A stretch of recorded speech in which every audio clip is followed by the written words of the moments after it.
Cyber Friend, kembali lagi bersama kita dengan saya Safa dan saya Naomi yang akan ngasih tahu kalian bukan 5 berita viral minggu ini nih, tapi kompilasi atau rewind apa aja sih kegiatan atau peristiwa penting di tahun 2025 yang dar-der-dor ini. Langsung aja yuk, Kaleidoskop 2025 versi Clipping Cyber. Nah, yang pertama nih ada demo 17+8 tuntutan dan tragedi heboh lainnya. Masih inget kan sama Gema 17+8 dan reformasi di Senayan gelombang protes 17+8 tuntutan rakyat. Ada tanggapannya nih dari desakan publik yang viral di media sosial sampai demo-demo di seluruh penjuru Indonesia. DPR RI akhirnya melakukan langkah defensif. Wakil Ketua DPR Sufmi Dasko Ahmad mengumumkan pemangkasan fasilitas seperti tunjangan perumahan resmi dihapus per 31 Agustus. Kunker luar negeri di moratorium dan take home pay anggota dewan kini dipangkas menjadi kisaran 65,5 juta rupiah. Tapi nih, langkah ini dianggap batas minimum oleh para aktivis. Bahkan para mahasiswa menggelar demo piknik di depan Senayan sebagai simbol bahwa mereka tidak akan mundur sebelum ada transparansi total dan pertanggungjawaban atas kekerasan aparat dalam tragedi demonstrasi sebelumnya yang sempat diwarnai aksi penjarahan. Kita lihat yuk, ini dia cuplikannya. Untuk kita sama-sama menagih deadline atau tenggat waktu dari 17 tuntutan +8. Sepakat kawan-kawan semua? Nah, beralih ke panggung dunia, Wakil Presiden Gibran Rakabuming Raka sukses mencuri perhatian dalam KTT G20. Di tengah tensi politik dalam negeri, Gibran berfokus pada penguatan kerjasama ekonomi hijau dan hilirisasi industri di hadapan para pemimpin negara adidaya. KTT ini menjadi ujian krusial bagi kepemimpinan muda Indonesia untuk membuktikan bahwa posisi tawar kita tetap solid di mata internasional. Kita beralih ke perekonomian nih guys. Masih inget lagi nggak nih Presiden Prabowo Subianto bikin heboh reshuffle-reshufflein menteri-menterinya? Salah satunya Presiden kita resmi melantik Purbaya Yudisadewa sebagai Menteri Keuangan pada 8 September 2025. Menggantikan Sri Mulyani Indrawati yang telah menjabat selama 17 tahun. Wow, bayangin aja.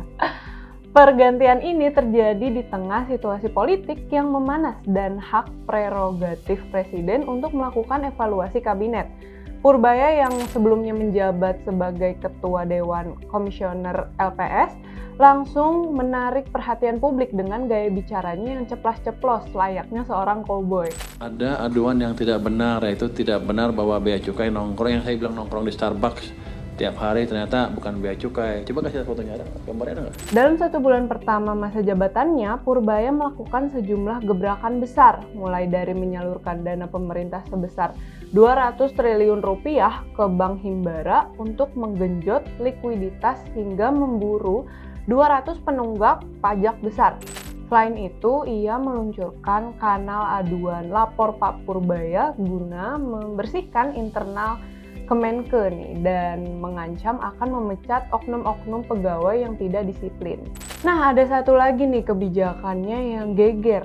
Kementerian Keuangan kembali menghidupkan rencana redenominasi rupiah. Kebijakan penyederhanaan digit mata uang ini bertujuan agar rupiah lebih efisien dan memiliki martabat yang setara di pasar valuta asing. Nah, pemerintah menegaskan ini bukan pemotongan daya beli atau centering, melainkan sekedar penyederhanaan angka nol. Nah, namun sosialisasi masif sangat dibutuhkan agar tidak terjadi kepanikan inflasi di masyarakat. Nah, kita masuk ke berita yang masih hangat dibicarakan dan mengundang trauma besar bagi saudara kita. Bencana banjir dan longsor melanda beberapa daerah Sumatera yang menyebabkan luka mendalam serta korban jiwa yang hilang. Pemerintah melalui BNPB langsung koordinasi evakuasi, berikan bantuan dana, logistik, serta memperbaiki infrastruktur yang hancur. Menko PMK dan Kementerian PUPR juga turun langsung cek kondisi dan prioritas perbaikan infrastruktur, bekerja sama dengan TNI Polri dan LSM. Dan di 2025 ini juga ada kasus kriminal yang terkejam, yaitu kasus pembunuhan disertai mutilasi yang menggegerkan warga Surabaya dan Mojokerto. Seorang pemuda bernama Alfi Maulana tega menghabisi nyawa pacarnya berinisial TAS. Alfi memutilasi jasad korban menjadi ratusan potongan. Sebagian potongan tubuh korban dibuang di Mojokerto, sementara sisanya disimpan di kos korban di Surabaya. Akibat perbuatannya, AM dijerat pasal 340 KUHP tentang pembunuhan berencana dengan ancaman pidana mati atau seumur hidup. Nah, kita beralih ke dunia olahraga nih. Dari lapangan hijau, publik sepak bola tanah air harus menelan pil pahit.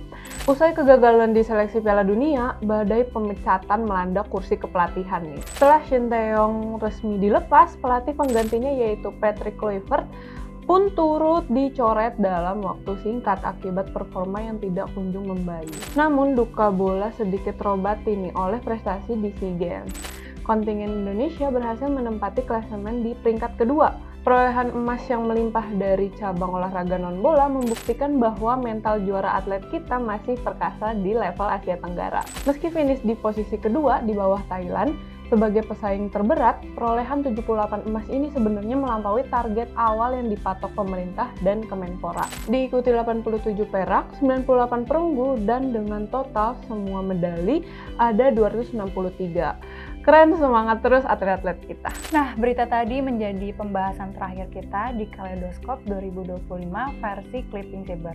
Jangan lupa like, comment, subscribe supaya tidak ketinggalan berita-berita selanjutnya.